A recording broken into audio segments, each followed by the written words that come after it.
Hi YouTube, my name is Jay Brown. Welcome back to my channel. Today I want to talk about brand loyalty and are our favorite brands, are they worth our loyalty? Do they care about us as much as we care about and love them? Let's get right into it. So again, going back to my recent experience with this just Louis Vuitton and that Murakami drop and how much of a train wreck hot mess it was, and how it really just alienated so many of its customers, its fan base. It just really got under my skin. And so just in like talking about the experience with my husband, he really got me to thinking because he asked repeatedly, are there other brands that you could be exploring and just getting into? Of us, we have a really just blind form of loyalty to some of these brands, and it's for a variety of reasons. So one of my goals for this year is definitely going to be to stick with the brands that have been consistently good to me, that have been consistently been good to folks at large, that have consistent quality, appreciative of their customers, appreciative of folks from all walks of life, not just the affluent or the wealthy or the well-to-do. So I just want to know, are the brands that you loyal to, are they worth it? And do they deserve your loyalty? Do they deserve your repeat purchases? Do they deserve your recommendations as a content creator? Do they represent you as a person and your values and morals? Because I personally think that the way that Louis Vuitton has treated their customers here recently it's horrible. It's really horrible. And I can truly say I have never had these issues with Coach or Dooney.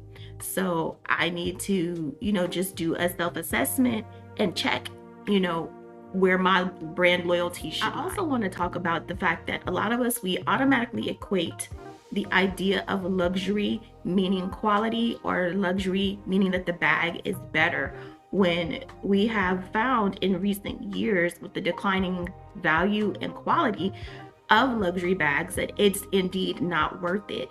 So why are we so loyal to certain brand? I think regardless of the fact if the bag is contemporary or luxury, I think a lot of us are loyal to that brand because a lot of us treat our luxury bags, honestly, if we're keeping it 100, as a status symbol. You're treating it as a sign to others to say, hey, I made it. Hey, I can afford this. Hey, I have this. I have treating it as a sense of accomplishment, treating your bag as a symbol to show that, hey, I do fit into this neighborhood, this job, this tax bracket, or this social circle. So we absolutely need to take a look at if that's something that your bag represents to you. There's nothing wrong with that, but just be conscious of that and mindful of that in terms of what fuels your purchases and fuels you to continue to purchase from a particular brand. I absolutely love Coach and Dooney.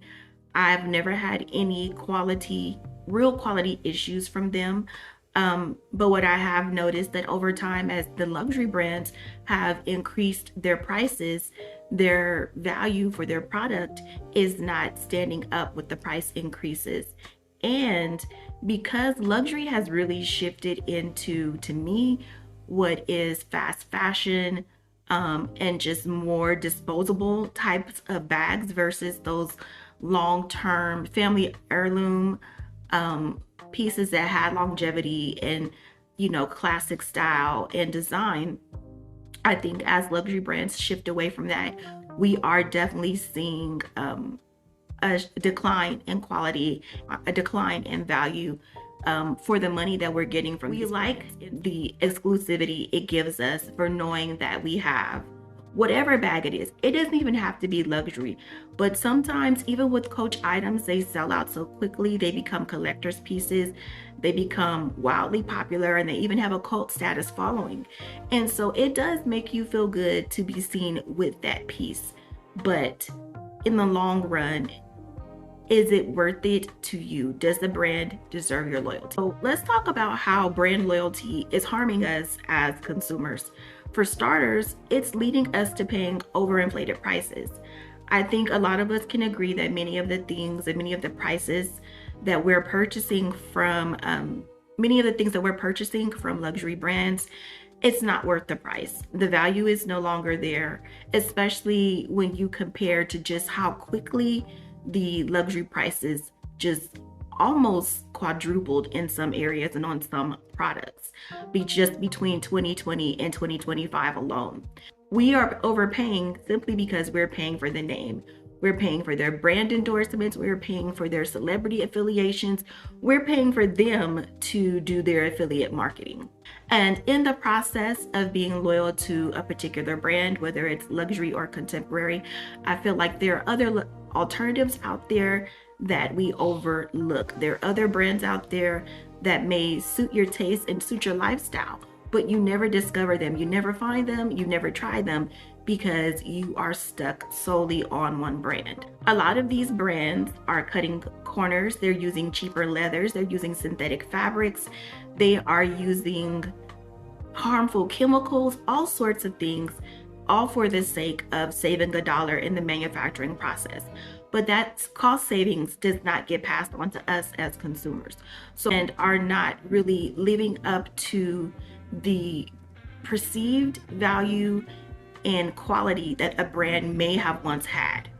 So that is definitely something to keep in mind when you are making a repeat purchase from your favorite brand. I think brand loyalty also can get you kind of stuck in a rut, especially if you are loyal to a brand that has maybe fallen off design-wise, that is no longer trendy, that is no longer keeping up with maybe just some of the newer styles that are keeping up with our current lifestyles.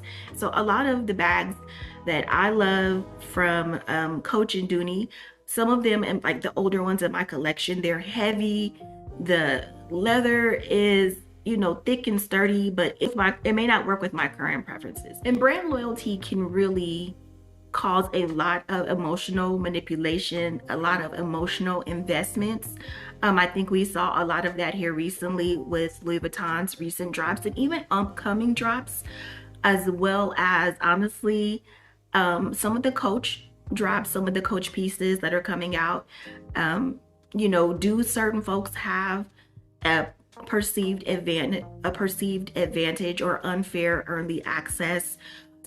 Do some folks have just an unfair connection to the brand to have, you know, inside information or insider insight? And is it making you feel left out and feel some type of way? Just the emotion, just the manipulation involved with Louis Vuitton here recently, and the process of advertising this, you know, highly anticipated collection, limiting it to only their important or very important clients. It is very much an emotional manipulation. And I think the biggest form of emotional manipulation that we all experience in relation to brand loyalty is the fear of missing out. The fear of missing out on the newest bag, the newest SLG, the latest, the greatest, you know, the things that we're going to be seeing plastered all over social media and that we've seen in commercials. Feeling like, you know, you really missed out on something important, when at the end of the day, these are just things. Another form of emotional manipulation that we fall prey to is the sense of false scarcity.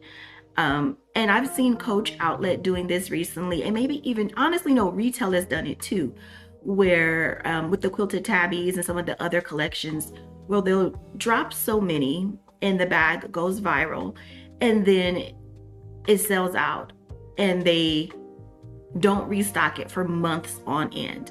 And they'll even put on the website, you know, coming soon, returning soon, or restocking in June or restocking in July, 4 and 5 months from now.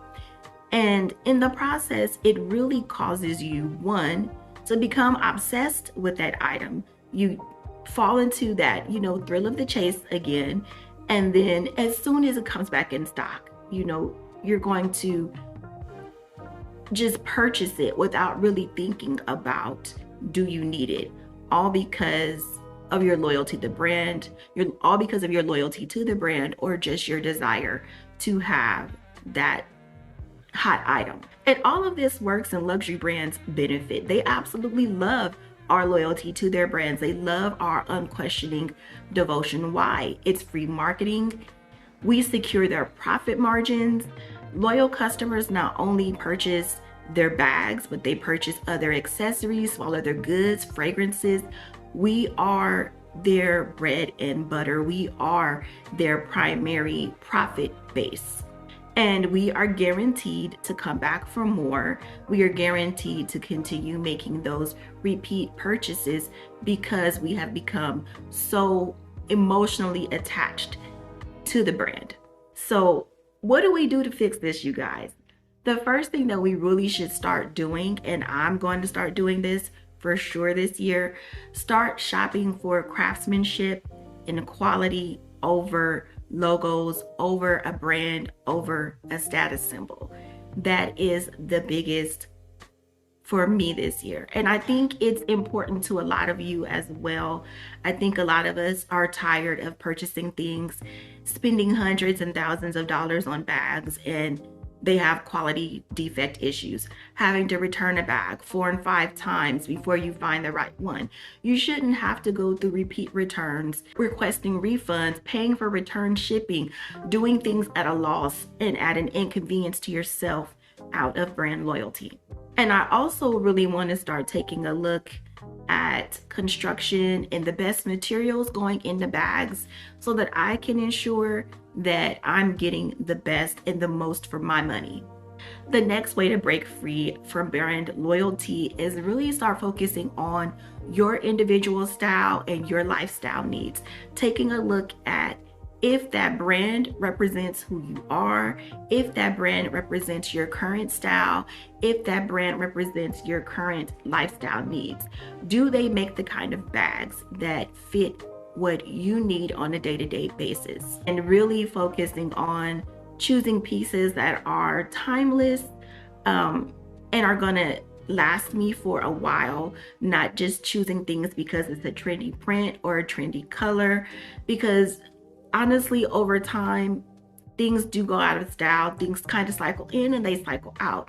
But I really want to just start streamlining my collection so that I'm not so heavily brand dependent on just a few brands and a few silhouettes. The biggest thing that we can do is start supporting other brands, other small businesses, other contemporary and emerging luxury designers that are using ethically sourced and sustainable business practices, businesses that appreciate us as consumers, businesses that do not take us for granted, do not treat us as lesser than just because we are not multimillionaires or rich and affluent. You should be wearing the bag, not letting the bag wear you. So I hope you guys enjoyed this video. If you did, please give me a big thumbs up, hit the subscribe button, and I'll see you.